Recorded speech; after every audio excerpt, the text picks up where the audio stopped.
Hello guys and welcome back again to the TechTech YouTube channel. In front of us stands Plextor's latest addition to their SSD lineup, the very affordable M6V model.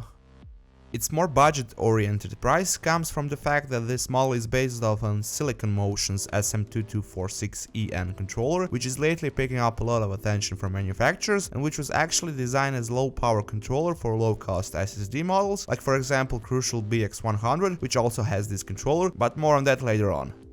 The product box is a bit different than before in comparison to Plextor's other models, but generally speaking nothing out of the ordinary. On the front of the box we have a notion of capacity and Plex Turbo feature, which we will check out later on, while on the back you can see a short multilingual overview of features, together with listed out specifications and other informations like 3-year warranty and box contents.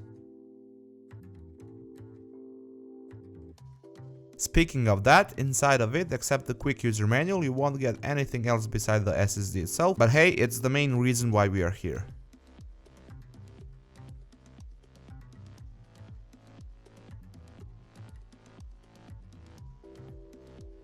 Design-wise, the M6V is a pretty standard looking 7mm thick SSD, carrying just a sticker on the front with model and brand name, while on the back we have a usual model declaration sticker and a better view of the data and power SATA connections. For housing the inner components, we have this nicely brushed aluminum case, and speaking of the components, as we said in the beginning of the video, the M6V carries the Silicon Motion's controller in combination with 256MB of DRAM cache and Toshiba's 15nm MLC NAND flash, while the TLC NAND flash version is planned to come with the M7V model. Beside this 256GB model that we have here, you can also choose between a larger 512GB and a smaller 128GB model, which is generally speaking slowly becoming irrelevant from a value perspective, as for a small price bump you can get our model which is twice the size of it. Connecting up the drive to our testing rig so we can check out its performance, we ended up with some expected figures on the read side for the sequential compressed and uncompressed data read speeds, while the write speed performance was a bit on the downside in both scenarios, as you can see it here. IOPS figures were pretty decent, although in consumer environment the end user will not feel any difference between, for example, 100K or 200K of IOPS.